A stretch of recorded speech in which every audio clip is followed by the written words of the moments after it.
हरे कृष्ण। बहुत बहुत धन्यवाद आप सबका आने के लिए। सुबह सुबह उठकर इतनी जल्दी, कितने लोग पहली बार लाइफ में इतनी जल्दी उठे हैं?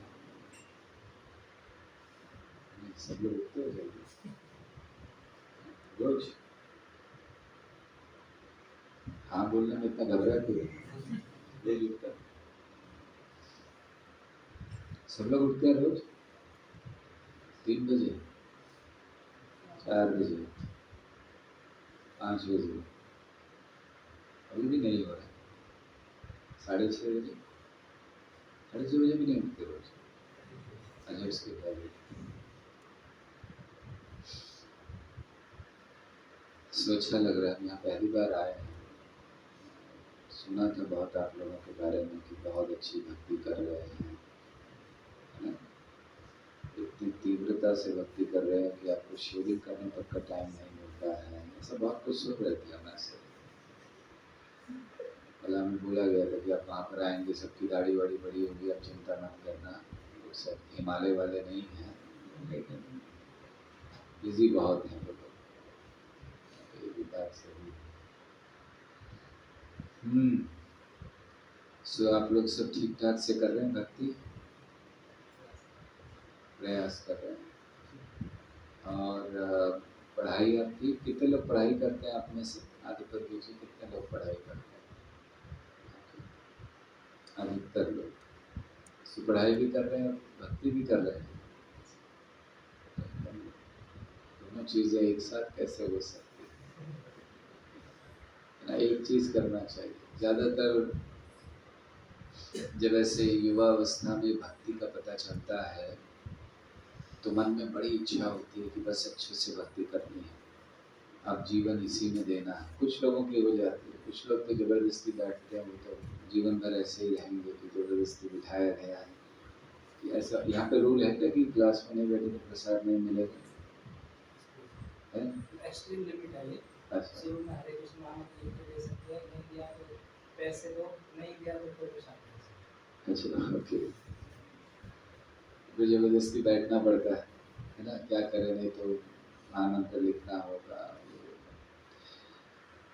दरअसल प्रारंभ जब करते हैं भक्ति का या स्पिरिचुअल लाइफ का, ऐसा कन्फ्यूजन होता है, क्या करें, बहुत ज़्यादा स्पिरिचुअल लाइफ करें, जिम्मेदारी का क्या होगा? माता पिता ने पढ़ने भेजा है कि ये सब करने के लिए भेजा है यहाँ पर, और हरे कृष्ण करते रहेंगे तो पढ़ाई का क्या होगा? इन लोगों को तो कुछ है नहीं, घर बार छोड़कर बैठे हुए हैं ये लोग। अरे इनको क्या फ़र्क पड़ता है? ये तो कहते हो ये करो, हरे कृष्णा करो, सुबह आओ, ये आओ। अरे दिन भर कॉलेज में पढ़ाई करो, घर से प्रेशर आ जाता है कि क्या कर रहे हो, एग्ज़ाम में मार्क्स कम हो जाए तो तकलीफ़ हो जाती है, और फिर ये भी करो। इतना कठिन है ना। इच्छा होती है जाके किसी अच्छे हॉस्टल में रहें, टेंशन नहीं हो, कोई उठाने वाला नहीं हो, रात को 1:30-2 बजे तक सोएं, कोई बोलने वाला नहीं हो, सुबह 8 बजे उठें, 9 बजे उठें। ऐसे विद्यार्थी जीवन ऐसे ही होता है। ये आप लोग का विद्यार्थी जीवन नहीं चल रहा है, इतनी जल्दी सुबह उठ जाते हो, वो भी किसी व्यक्ति को सुबह सुबह सुनना पड़ता है आपको। हाँ, ये तो विद्यार्थी जीवन है। हम जब जॉब कॉलेज जाया करते थे तो हम विद्यार्थियों को पूछते थे कितने बजे कॉलेज है? बोले पहली क्लास 8:30 बजे। अच्छा, तो कितने बजे उठते हो? 8 बजे तक उठ जाते हैं। तो ना 8 बजे उठ के 8:30 कॉलेज में रहते हो क्लास में? हाँ। बड़ा मतलब हमें समझ नहीं आया कि कैसे हो सकता है पॉसिबल। तो स्टूडेंट्स के लिए बहुत कुछ चीज़ें पॉसिबल होती हैं। उनका जीवन ही पूरा उल्टा रहता है, रात को लेट तक जागना, पढ़ाई करना 3 बजे तक, उसके बाद सोना। एक बार हम एक ऐसे ही बेस में थे, ऐसे जहाँ स्टूडेंट्स रहते थे, तो हम सुबह उठ के अपने कमरे में हमने चैंटिंग वैंटिंग कर लिया, सब हो गया। फिर थोड़ा हमें भूख लगा तो हम घूमने के लिए निकले बाहर, के कुछ मिले खाने के लिए।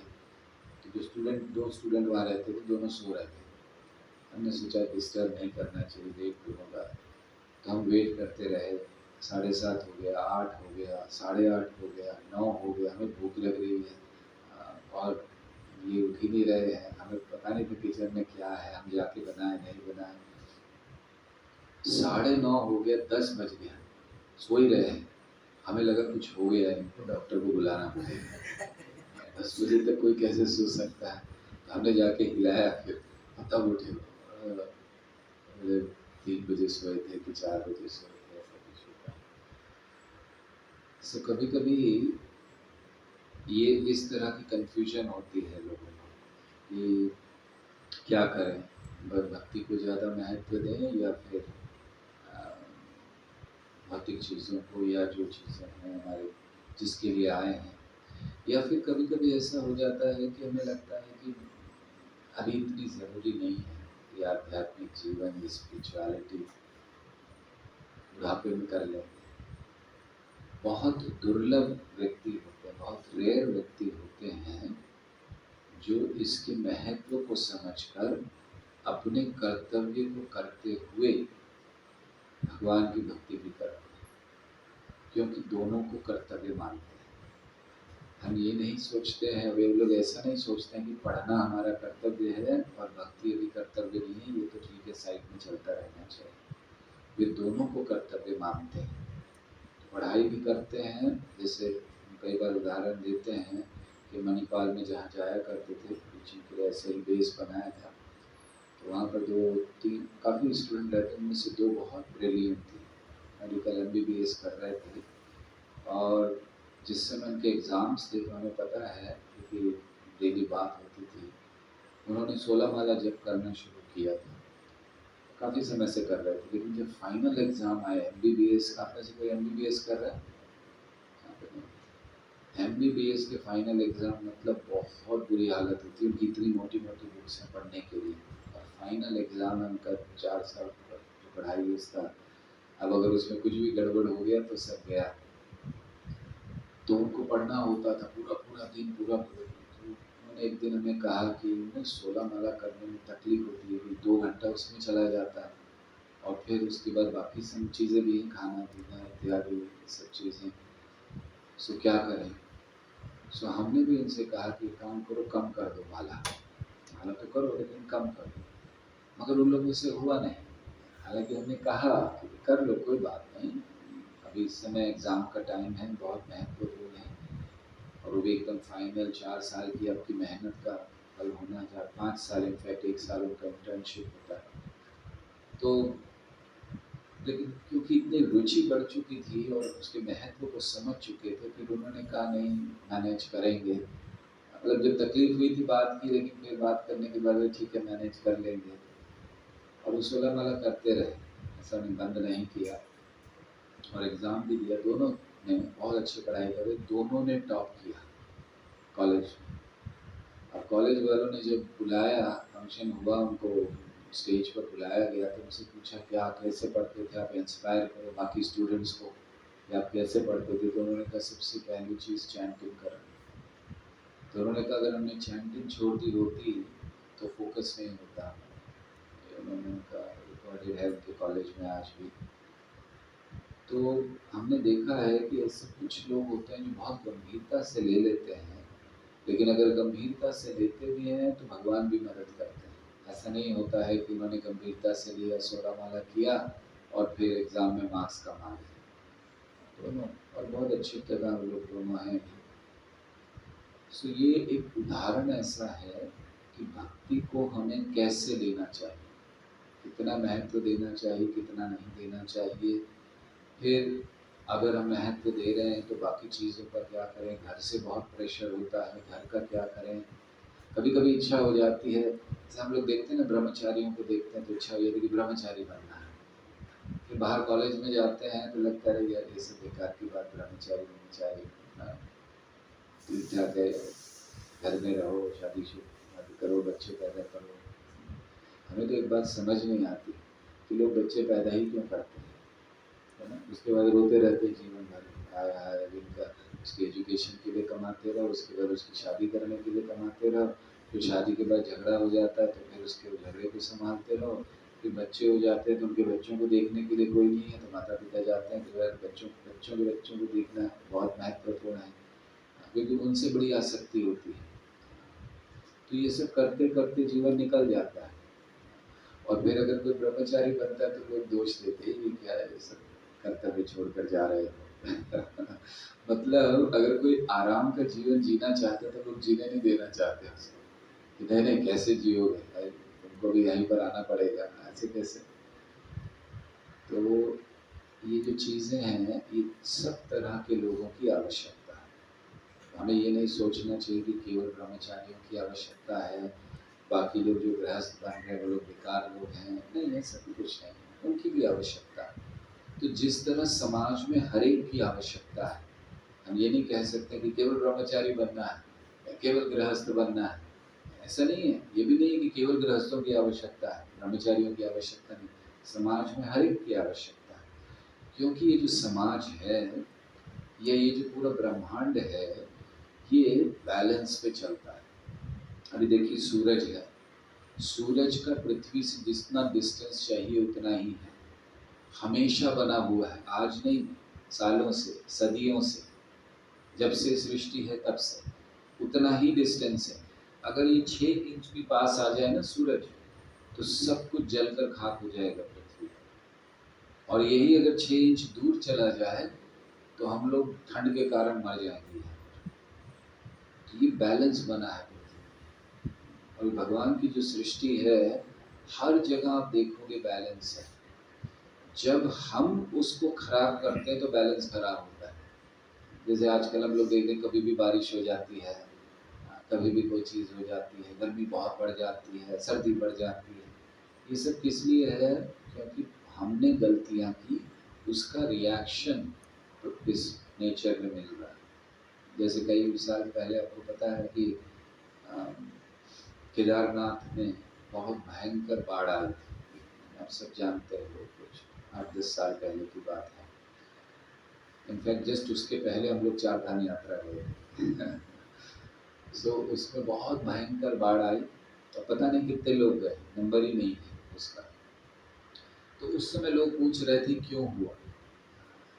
लोग तो भगवान के दर्शन करने गए थे, आध्यात्मिकता का पालन करने गए थे, तो वहाँ पे कोई इसलिए जाएंगे चार धाम, इसलिए जाएंगे, और फिर इतने सारे लोग मारे गए, ऐसा क्या हो गया? भयंकर बात थी, सारा वो पिघल पिघल कर गिर रहा था, सब हो रहा था। सो उसका कारण क्या था? उसका कारण था कि मनुष्य ने, हम लोगों ने गड़बड़ की थी, प्रकृति में गड़बड़ नहीं हुई थी। लोगों ने विवाह के बाद हनीमून मनाने के लिए केदारनाथ बद्रीनाथ को चुना, वहाँ जाएंगे, बढ़िया वातावरण है, बद्रीनाथ में हनीमून मनाएंगे। बद्रीनाथ हनीमून मनाने की जगह नहीं, तपस्या की भूमि है। तो जहाँ जो कार्य होना चाहिए उसको ना करके गलत कार्यों को प्रमोट करते हैं, तब रिएक्शन आता है। तो इसीलिए वहाँ जो रिएक्शन आया वो उन लोगों के लिए नहीं था जो दर्शन करने गए, वो उन लोगों के कारण हुआ जिन लोगों ने उसकी सैंक्टिटी को खराब किया। तो क्योंकि सब बैलेंस चल रहा है, हम बिगाड़ देते हैं। इसी तरह जीवन में भी बैलेंस होना चाहिए। बैलेंस बिगाड़ेंगे अपनी आदतों से, अपने कार्यों से, तो जैसे हम बता रहे थे कि सूरज पास आ जाए तो जग जाएंगे, ऐसे ही अगर बैलेंस बिगड़ जाए हमारे जीवन में तो फिर हम लोग आगे के कुछ कार्य नहीं कर पाएंगे। तो बहुत आवश्यक है बैलेंस। कहाँ कहाँ बैलेंस होना चाहिए? सबसे पहला बैलेंस होना चाहिए हमारे लाइफस्टाइल में, हमारे खाने पीने सोने में बैलेंस चलना चाहिए। आपको पता है जरा सा बैलेंस बिगड़ता है सब खराब हो जाता है। सो बैलेंस होना चाहिए पहले हेल्थ के स्तर पर, आप ठीक टाइम पे सोना, ठीक टाइम पे खाना, ये बहुत ज़रूरी है। जो नियम बनाए हुए हैं ये इसलिए नहीं बना दिए कि उस समय बीपीओज नहीं थे, उस समय रात को काम नहीं होता था, तो इसलिए बोल दिया होगा। गांव में रहते थे, लाइट नहीं थी, लोग बहुत आर्ग्यूमेंट देते हैं कि ये जल्दी सोने की जो कारण है, इसका कारण ये है कि पहले गांव में लाइट्स नहीं हुआ करती थी, तो इसीलिए 7-8 बजे लोग सो जाते थे, कोई कुछ था ही नहीं, टीवी नहीं था, करते क्या, रात को सो जाते थे। तो ये सब बेकार के कारण है कि पहले एडवांसमेंट नहीं था इसलिए लोग जल्दी सोते थे, अब लाइट्स हैं तो हमें रात को रात भर जगना है। ये जो बैलेंस बना है, ये जो समय बना है सोने का इत्यादि, ये हमारी प्रकृति के अनुसार, हमारे नेचर के अनुसार शास्त्रों में दिया गया। जैसे आयुर्वेद में ये बताया जाता है, आयुर्वेद में उम्र को 7-7 साल में डिवाइड किया है। तो उसके लिए दिया है कि 0 to 7 ईयर्स तक कितना सोना चाहिए, कितने घंटे। फिर 8 to 14 कितने घंटे सोना चाहिए, फिर 15 to 21 कितने घंटे सोना चाहिए, ये सारा दिया हुआ है उसमें। ऐसा नहीं है कि ये पूरा साइंस है, आयुर्वेद जो है पूरा साइंस है। इतने घंटे सोना चाहिए वो भी दिया है, इतने घंटे सोएंगे तो हेल्थ अच्छी रहेगी। और एक वैज्ञानिकों ने रिसर्च की थी सोने पर, सो उन्होंने पाया कि जब हम सोते हैं रात को तो हमारी बॉडी से टॉक्सिन्स, बहुत सारे ऑर्गन्स, उनका काम ही है कि दिन भर काम करते रहते हैं, टॉक्सिन्स जमा होते हैं, रात को टॉक्सिन्स वो बाहर फेंकते हैं। और अगर जिसको भी नींद ठीक नहीं है उसकी हेल्थ हमेशा खराब रहेगी, क्योंकि टॉक्सिन्स बाहर नहीं जाते। और उसमें बताया, ये रिसर्च किया, आप लोग उसको ढूंढ सकते हैं, नेट पर मिल जाएगी आपको रिसर्च।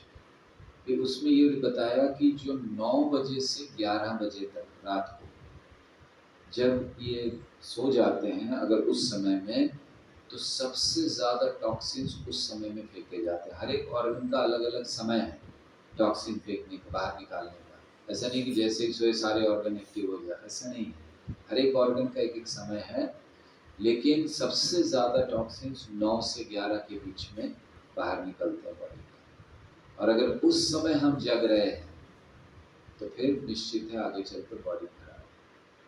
यंग एज में हमें लगता है कि नहीं ये सब कुछ नहीं होने वाला, मैं रात को 2 बजे सोया था फिर भी कोई तकलीफ नहीं हुई, लेकिन जैसे जो बॉडी के रिजर्व्स हैं वो सब खत्म हो जाते हैं। बॉडी के रिजर्व्स जानते क्या होता है? जैसे मान लो कि आपको घर से कुछ पैसा मिलता है हर महीने का, अब उसमें से थोड़ा सा बचा बचा के रखते हो किसी चीज़ के लिए, इमरजेंसी के लिए, तो उसको रिजर्व कहते हैं। उसको आप नहीं निकालते हो, जब एकदम इमरजेंसी होती है तब आप उसमें देखते हो। तो हमारी बॉडी में हम जो खा रहे हैं तो एनर्जी का रिजर्व होता है। अगर हम यंग एज में नियमों का बैलेंस नहीं करेंगे तो फिर आगे चलकर वो रिजर्व खत्म हो जाते हैं। जैसे मान लो आपको लगता है मेरे अंदर बहुत एनर्जी है, मैं सब कुछ कर सकता हूँ, मैं रात को 2 बजे सोऊंगा, कोई प्रॉब्लम नहीं है, सुबह भी उठ जाऊंगा, सब हो जाएगा। वो रिजर्व्स बर्न अप हो जाते हैं।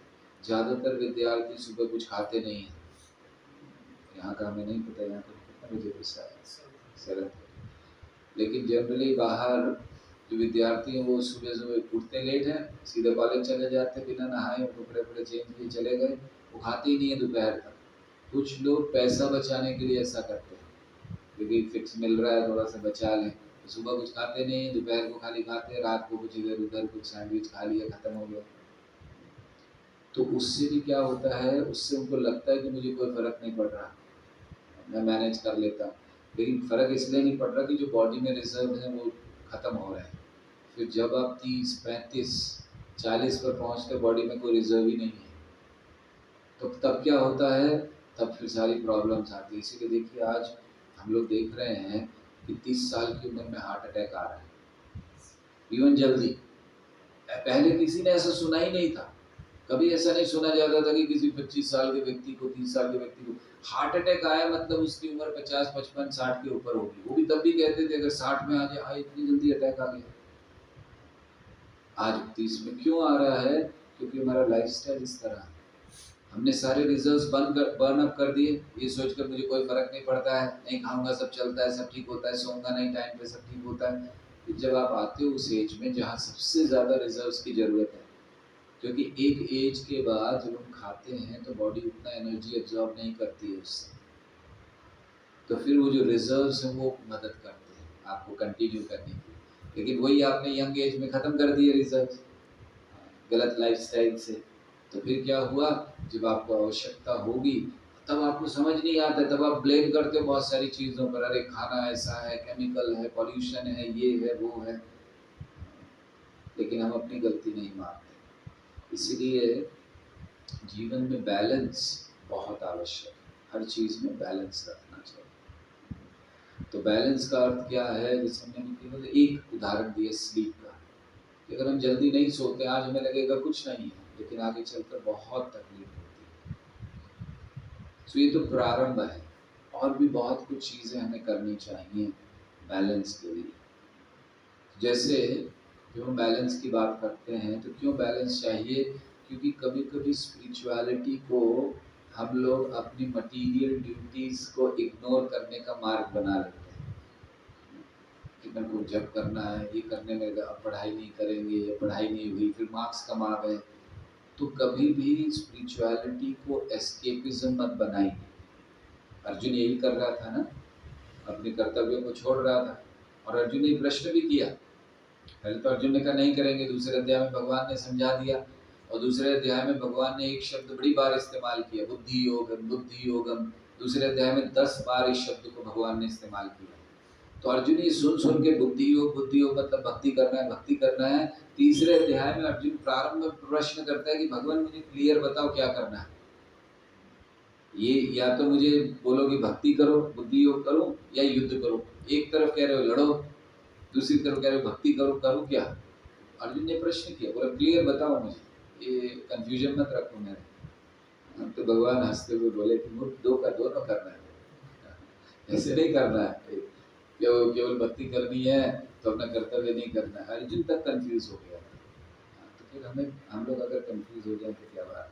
लेकिन हमें आध्यात्मिकता को एस्केपिज्म नहीं बनाना है कि हम अपनी भौतिक चीज़ों से भाग रहे हैं, लेकिन साथ साथ उसके महत्व को भी कम नहीं करना। आप लोगों को बड़ा लाभ है कि यहाँ इस अवस्था में, यंग एज में हमें ये भक्ति का अवसर मिल रहा है।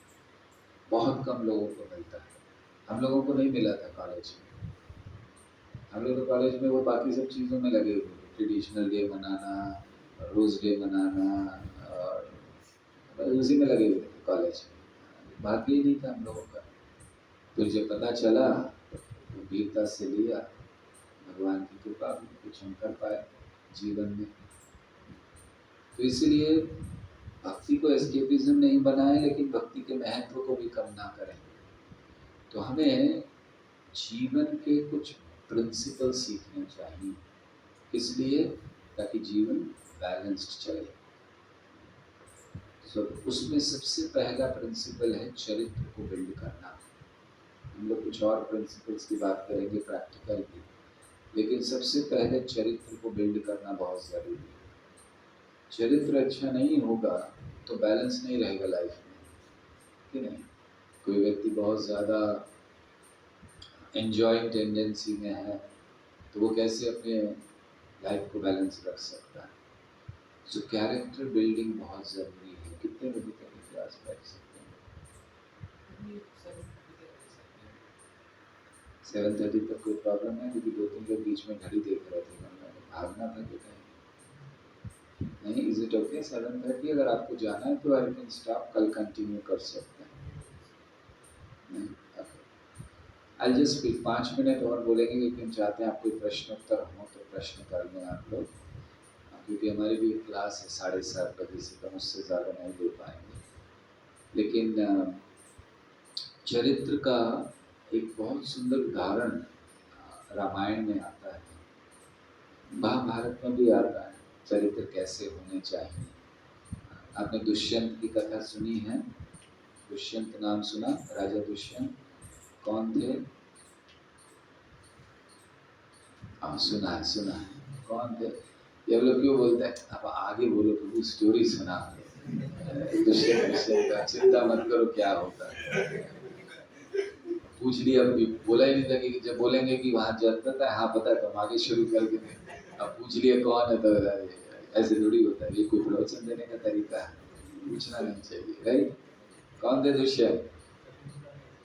हाँ, शकुंतला के हस्बैंड, शकुंतला के नाम से जाने जाते। अरे शकुंतला से तो बाद में मिले थे, राजा थे पूरी पृथ्वी के, पांडवों के पूर्वज हैं। यही प्रॉब्लम है, जाना शकुंतला ज्यादा पता है, दुष्यंत पता नहीं। वो पहले देखना, वो तो बाद में, वो तो एक उनके जीवन का एक छोटा सा हिस्सा है। बहुत कुछ किया राजा दुष्यंत, उन्होंने गंधर्वों के राजा को हराया था, बहुत कुछ है उसका। खैर राजा थे, पांडवों के पूर्वज हैं। महाभारत का जब प्रारंभ होता है, व्यासदेव ने लिखना शुरू किया तो सबसे पहले दुष्यंत की कथा लिखते हैं। तो दुष्यंत चले गए, शकुंतला को अपनी बात की तो ठीक है, उसी प्रसंग को लेते हैं, उनके चरित्र की बात। तो मन में भटक गए थे, अकेले पड़ गए, तो एक ऋषि की कुटिया दिखाई दी, चले गए, दरवाजा खटखटाया। ऋषि की कुटिया में कोई जाते तो क्या एक्सपेक्ट करते हैं? ऋषि मुनि आएंगे, बाहर स्वागत करेंगे, महाराज आइए, आप कुछ करिए। दरवाजा खुला तो एक सुंदर स्त्री बाहर। आश्चर्य हो गया, जैसे समझो हम बेस में अंदर आ रहे हैं और बेस यहाँ पर खुला और दो लड़कियां खड़ी हैं, वेलकम। ये क्या है, अरे हमें लगे हम गलत जगह आगे बाहर चले जाएंगे। तो दुष्यंत भी ऐसे दरवाजा खोला हुआ है, हैरान हो गया, एक्सपेक्ट ही नहीं किया था। लेकिन जैसे ही देखा तो बहुत सुंदर शकुंतला, तो दुष्यंत एकदम आकर्षित हो गए। दुष्यंत से विवाह करना है, बस देखते ही, क्या कहते हैं हिंदी में उसको, लव एट फर्स्ट साइट में, देखते ही प्यार हो गया। सबसे बड़ी मूर्खता है लाइफ की, लव एट फर्स्ट साइट। कैसे हो सकता है यार, आदमी को जानते नहीं, कुछ लव एट फर्स्ट साइट, बता। खैर लेकिन शास्त्र में भी है ये सब चीजें। तो दुष्यंत महाराज को लव एट फर्स्ट साइट हो गया और उनका विवाह करना। तो उन्होंने पूछा कौन हो तुम? उसने कहा कि मैं यहाँ जो ऋषि रहते हैं उनकी पुत्री हूँ। दुष्यंत ने कहा तुम ऋषि की पुत्री हो ही नहीं सकती, और बताओ है ना, आपका घर का कोई दरवाजा खटखटा है, आप दरवाजा खोलो, बोले कौन हो भाई, क्या नाम है, आप कौन हो? बोले मैं राजीव हूँ। राजीव? कौन राजीव? मैं मेरे पिता चमन लाल का बेटा हूँ। नाम ऐसे, नाम पर ध्यान मत दो, चमन लाल का बेटा हूँ। तो तुम चमन लाल के बेटे हो ही नहीं सकते।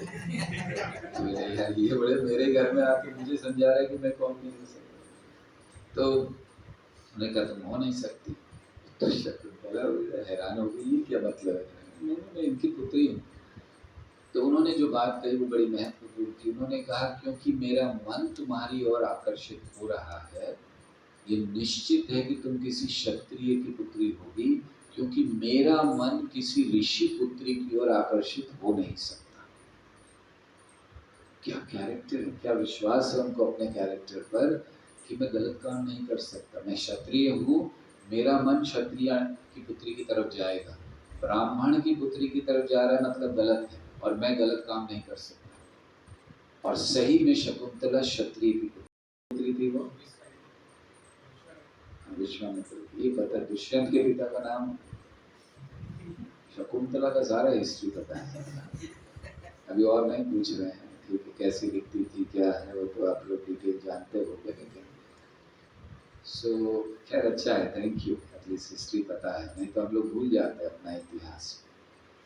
तो क्षत्रिय की पुत्री थी, क्षत्रिय थे, बाद में वो ब्रह्म ऋषि बने विश्वामित्र, पहले तो क्षत्रिय थे, राजा थे। तो ये कैरेक्टर है, इसको चरित्र कहते हैं कि इतना विश्वास होना। ऐसे ही युधिष्ठिर का वर्णन है कि जब द्रौपदी को लाए और द्रौपदी को कुंती ने कहा जो भी लाए हो आपस में बांट लो, अब पता चला रही स्थिति थी, कुंती ने कहा नहीं, अर्जुन लाए, अर्जुन जीत गया, अर्जुन के साथ शादी हो गई द्रौपदी की। युधिष्ठिर ने कहा नहीं, पांचों के साथ विवाह करेंगे। द्रौपदी बोली पागल हो गए, सॉरी कुंती ने कहा पागल हो गए, ऐसा कभी होता है, कभी सुना ऐसा? अरे एक राजा कुछ रानियां रखता है तो बहुत प्रसिद्ध, तो सब जानते हैं, लेकिन एक पत्नी कई पति रखे ये तो है नहीं। तो कुंती ने कहा नहीं, ये क्या बात कर रहे हो?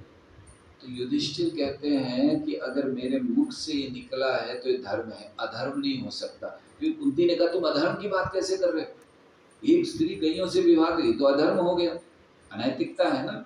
एक स्त्री कही तो सती कहाँ से हो गई? और द्रौपदी को सती माना जाता है। जब सती स्त्रियों का नाम आता है तो उसमें मंदोदरी, द्रौपदी, सीता, ये सब नाम आते हैं। तो सती कैसे कहलाएगी? अरे पांच पति हैं। उस मध्वाचार्य जी ने उसको समझाया है कैसे वो सती है, पांच पति होते हुए भी बहुत अच्छी तरह से समझाया और विश्वास हो जाता है, सही बात है। तो युधिष्ठिर ने कहा कि नहीं, मैं जो कह रहा हूँ वही धर्म है। और बाद में व्यासदेव ने आकर उसको प्रमाणित किया कि ये जो कह रहे हैं वो सही है, गलत नहीं। तो मतलब ये विश्वास अपने अंदर होना, ये चरित्र हमें बनाना चाहिए, बहुत महत्वपूर्ण। तो तब हम जाकर जीवन में कुछ बैलेंस कर पाएंगे।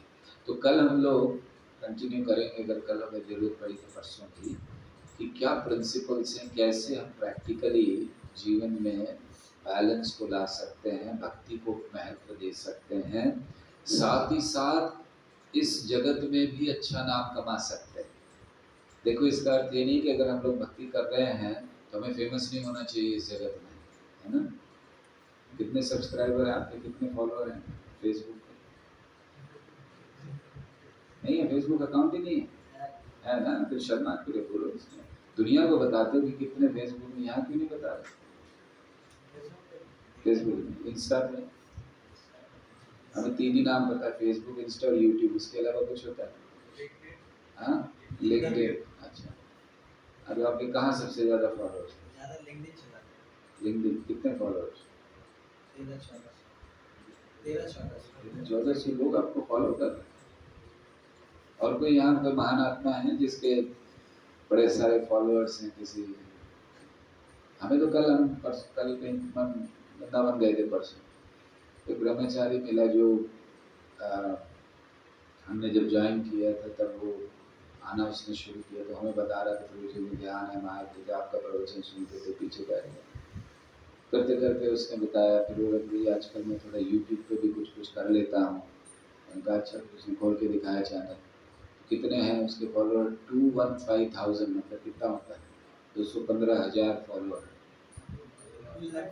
हाँ, 2,15,000, 2,15,000 लोग उसको फॉलो कर रहे हैं। उनका यार बड़ा अच्छा व्यक्ति है। आगे निकल गया। तो ये लोग आजकल फॉलोअर्स बनाने में बहुत, गलती नहीं है ये हम बता रहे हैं, प्रसिद्ध होना कोई गलती नहीं है, भगवान को छोड़ना गलती है, आध्यात्मिकता को छोड़ना गलती है। तो कैसे दोनों चीजें हम प्राप्त करें, इसकी चर्चा हम लोग कल से प्रारंभ करें, ठीक है। हरे कृष्ण